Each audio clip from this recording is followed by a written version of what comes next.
When I retired about 15 years ago, I was looking for things to do, and the Alexandria city archaeologist was looking for somebody to develop a walking tour of Alexandria sites associated with George Washington. So I agreed to undertake that project, and I spent about 2 years researching Alexandria history, and I came up with 140 sites.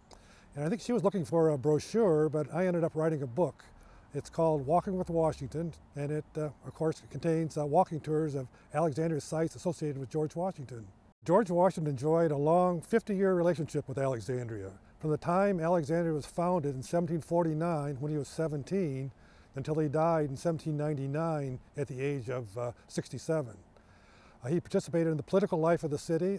He was a trustee of Alexandria, and he was a justice of the peace of Fairfax County. He represented Alexandria in the Houses of Burgesses, the Virginia legislature. And even when he was president, he made sure that when they chose this area to be the new site of the nation's capital, that Alexandria was included in the original District of Columbia. The George Washington National Masonic Memorial towers over the city, and Alexandria has the largest George Washington's birthday parade in the nation.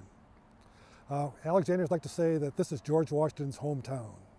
The three locations we're going to look at today include Carlyle House, where George Washington slept there and dined there many times. We're going to go to Gadsby Tavern, which is probably George Washington's favorite tavern here in Alexandria, and to Christchurch, where he worshiped regularly. This is Carlyle House, and yes, George Washington did sleep here. Carlyle House was built by John Carlyle, who was one of the founders of Alexandria. And George Washington's big brother, Lawrence Washington, also was a founder of Alexandria. Lawrence Washington's wife was a sister of John Carlyle's wife, so you know the two families got together frequently. The Carlyles would go to Mount Vernon, the Washingtons would come here. If you look in George Washington's account book, you can see how much he would tip Carlyle's slaves, Sam and Bridget, when he stayed all night here. And even after John Carlyle died in 1780, George Washington continued to come here to visit with members of the Carlyle family. He came here to dine with Carlyle's daughters and her family. Let's go inside and see where George Washington would dine with John Carlyle.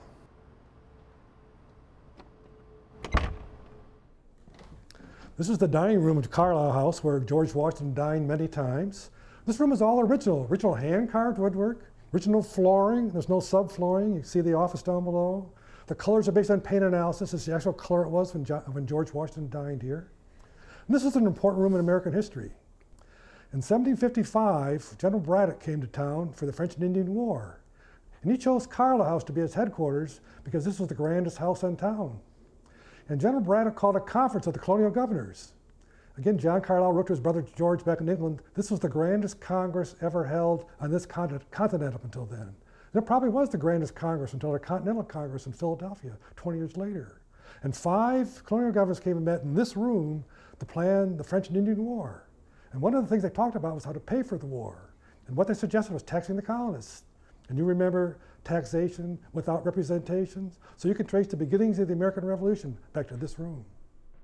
And now the room is set up for dinner. And so this is the way it would have been when George Washington came here for dinner. When he and Martha and the family would come, it would very much might be like this. He not only dined here, but he also dined at various taverns around town. So let's go over and see Gadsby's Tavern, which is probably George Washington's favorite tavern.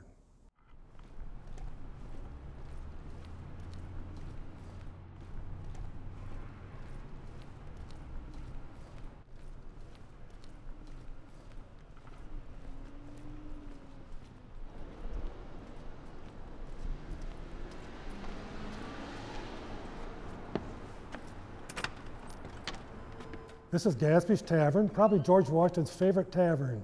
He dined here frequently. There was a tavern on this site as early as in the early 1770s. And the current building where the museum is today was built circa 1785. And the new addition on the corner was added in 1792. So the new addition is over 200 years old too. Besides George Washington, some of the famous people who had dined here included John Adams, Thomas Jefferson, James Madison, and James Monroe. Thomas Jefferson had his inaugural dinner here. John Gadsby had a terrific reputation for hospitality. He was known for the really great dinners that he would serve. So he was well known all over the area. And that's why the presidents of the United States would come here, because it was probably the best place to eat in this entire area. He left here to establish restaurants in Baltimore and then in Washington City. Well, when you think about George Washington, you always think of him as winning the Revolutionary War and being the president and being this real stiff character on your dollar bill. But here's at Gadsby's Tavern, what's neat about Gadsby's Tavern is you see him as a human being. You see him dining and drinking, having a glass of Madeira, dancing. He loved to dance, telling stories, meeting his friends here, having conversations. You see him as a real person here at Gadsby's Tavern, and not as a statue by Houdon. Well, we're in right now the Ballroom of Gadsby's Tavern, and George Washington loved to dance. And all the ladies really wanted to dance with him. To dance with the most famous person in the United States was a big thrill. And they had birthday balls here for George Washington in 1798 and 1799. And he and Martha came here for birthday balls. When George Washington was here for a ball, the music would have been up on the gallery, which is kind of neat. To get onto the musicians gallery, there's a ladder out in the hallway. You have to go up and through the door to get into there. It would have been packed. The Virginians loved to dance. And to have a dance that George Washington was going to be at, everybody would have come. So this would have been the highlight of the social season, to come to a ball with George Washington. In my book, Walking with Washington, we mention a number of Alexandria sites associated with George Washington. And so now we're going to go to Christchurch, where he would worship. Now we're standing in front of Christchurch, which George Washington attended frequently. Today it's an active church, and you can still go to church services here on Sundays. And when they're not having church services here, you can come and go inside and sit in George Washington's pew. This church was built between 1767 and 1773. And when it was built, it was known as the Little Church in the Woods because it was on the outskirts of Alexandria. Today it's in downtown Alexandria. You can hear all the traffic noise. This is George Washington's pew in Christchurch. He purchased pew number 5 for £36, 10 shillings. He'd be sitting here with his family, Martha, and depending on what time of his life it is, it would be her children or her grandchildren. So it probably would have been a pretty full pew if he had the whole family here. George Washington was baptized in the Anglican Church at the age of 2 months. He was married in the Anglican Church, and he was buried in the Episcopal Church. His religious life was what you'd expect of a man of his means. He supported the church financially and also helped out poor people. And he supported, as president, he supported religious freedom. We've only looked at a small number of the sites discussed in my book, Walking with Washington.